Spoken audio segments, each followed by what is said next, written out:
নমস্কার বন্ধুরা, আজকে নিয়ে এসেছি নিরামিষ সজনের ডাঁটার দুর্দান্ত একটা রেসিপি।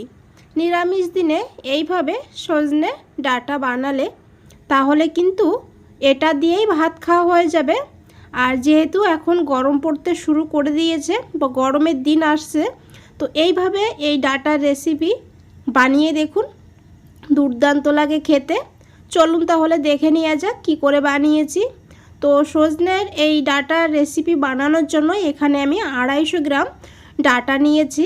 আর ডাঁটাগুলোকে বন্ধুরা এইভাবে কেটে নিতে হবে। এই যে উপরের যে একটা খোসা থাকে সেটা কিন্তু ফেলে দিতে হবে এইভাবে, তাহলে কিন্তু খেতে বেশি ভালো হবে।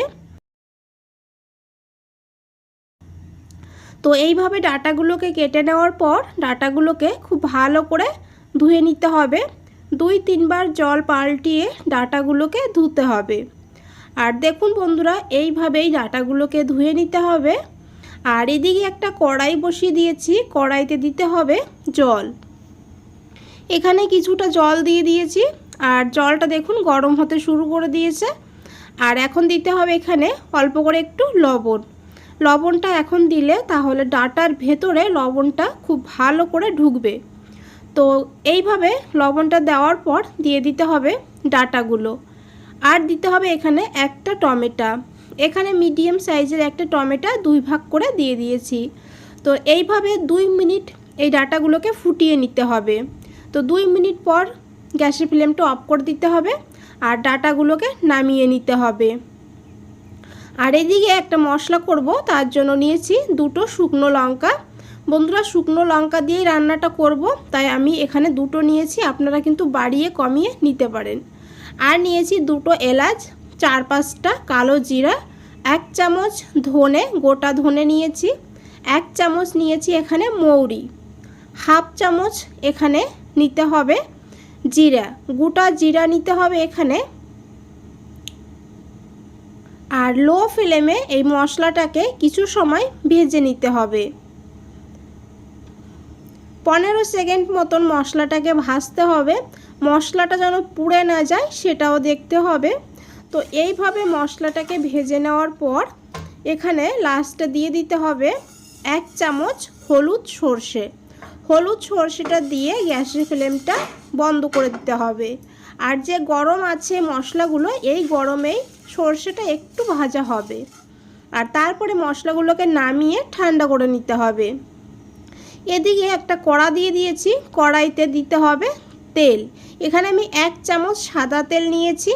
আপনারা কিন্তু সর্ষের তেলও এখানে নিতে পারবেন। সর্ষের তেল রান্না করলেও বেশ খেতে ভালো হবে। আর তেলটা ভালোভাবে গরম করতে হবে। আর এদিকে দেখুন আমি একটা আলু কেটে নিয়েছি এইভাবে একটু পাতলা করে। তো তেলটাকে ভালো করে গরম করে নেওয়ার পর দিয়ে দিতে হবে কেটে রাখা আলুগুলো। আর আলুগুলো দেওয়ার পর দিতে হবে এখানে অল্প করে একটু লবণ। আর দিয়ে দিতে হবে অল্প করে একটু হলুদের গুঁড়ো। আর এখন আলুটাকে ভেজে নিতে হবে লাল করে। এইভাবে একটু হলুদ আর লবণটাকে মিশিয়ে নিতে হবে। আর তারপরে ঢাকা দিয়ে দিতে হবে। মিডিয়াম ফ্লেমে ঢাকা দিয়ে এইভাবে আলুটাকে ভাজতে হবে। এইভাবে আলুটাকে ঢাকা দিয়ে ভাজলে তাহলে এখানে 50% মতন আলুটা সিদ্ধ হয়ে যাবে। এইদিকে দেখুন যে ভাজা মশলাগুলো আমরা ভেজে রেখেছিলাম সেই মশলাগুলো ঠান্ডা হয়ে গিয়েছে। একটা মিক্সচার গ্রাইন্ডার নিয়ে নিতে হবে আর ঢাকনা বন্ধ করে এটাকে গুঁড়ো করে নিতে হবে। দেখুন বন্ধুরা এইভাবে। আর তারপরে এই মশলার ভেতরে দিতে হবে 3 টুকরো আদা। আর দিতে হবে যে টমেটোটা আমরা সিদ্ধ করে রেখেছিলাম সেই টমেটোর খোসাটা ছাড়িয়ে দিয়ে দিতে হবে। বন্ধুরা, এইভাবে একবার এই সজনে ডাঁটা রান্না করে খেয়ে দেখুন, দুর্দান্ত লাগে খেতে। আর তারপরে মিক্সচারের ঢাকনা বন্ধ করে এটাকে পেস্ট করে নিতে হবে। দেখুন বন্ধুরা, এইভাবে একদম স্মুথভাবে পেস্ট করতে হবে। আর এদিকে দেখুন আলুগুলো বেশ ভালোভাবে ভাজা হয়ে গিয়েছে লাল করে। আর এইভাবেই আলুটাকে ভেজে নিতে হবে। আর আশা করি দেখে বুঝতেই পারছেন আলুটা কিন্তু এখানে অনেকটা সিদ্ধ হয়ে গিয়েছে। তো এখন এই আলুগুলোকে তুলে নিতে হবে।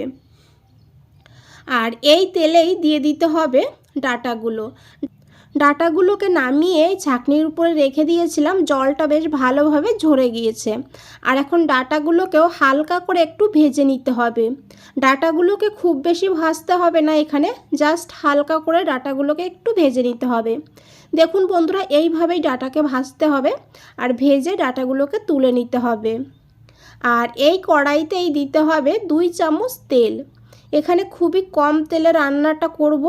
গরমকালে যেহেতু আমাদের কিন্তু বেশি মশলা বা তেল খেতে ভালো লাগে না, তো এইভাবে কম মশলায় আর কম তেলে রান্না করে দেখতে পারেন, দুর্দান্ত লাগে খেতে। আর এই তেলটা গরম হয়ে গেলে দিয়ে দিতে হবে একটা তেজপাতা আর হাফ চামচ কালো জিরা। কালো জিরাটাকে একটু ভেজে নিতে হবে। তারপরে দিতে হবে একটু হিংটা দেওয়ার পর দিয়ে দিতে হবে বেটে রাখা মশলাটা। আর মশলাটাকে দেওয়ার পর খুব ভালো করে তেলের সঙ্গে মিশিয়ে নিতে হবে। বন্ধুরা, রেসিপিটা একটুও যদি ভালো লাগে একটা লাইক দিয়ে দেবেন। নতুন বন্ধুদের বলছি, চ্যানেলটা এখনও সাবস্ক্রাইব করে না রাখলে চ্যানেলটা সাবস্ক্রাইব করে পাশে থাকুন আর আমাকে এগিয়ে যেতে সাহায্য করুন। দেখুন মশলাটা বেশ ভালোভাবে একটু ভেজে নিয়েছি, মশলা থেকে তেল ছাড়তে শুরু করে দিয়েছে।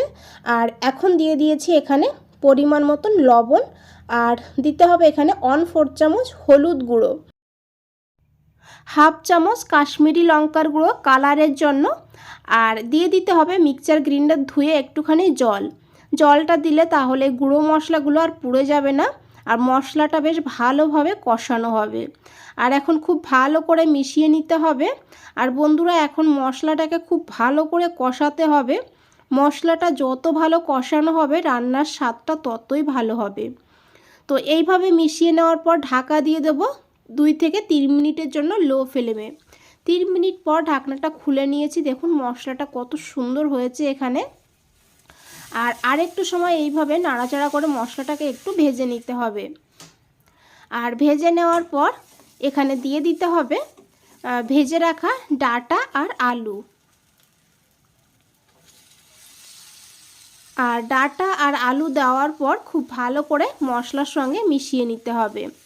আর মিশিয়ে নেওয়ার পর লো ফ্লেমে এখানে 1 থেকে 2 মিনিটের জন্য ঢাকা দিয়ে দিতে হবে।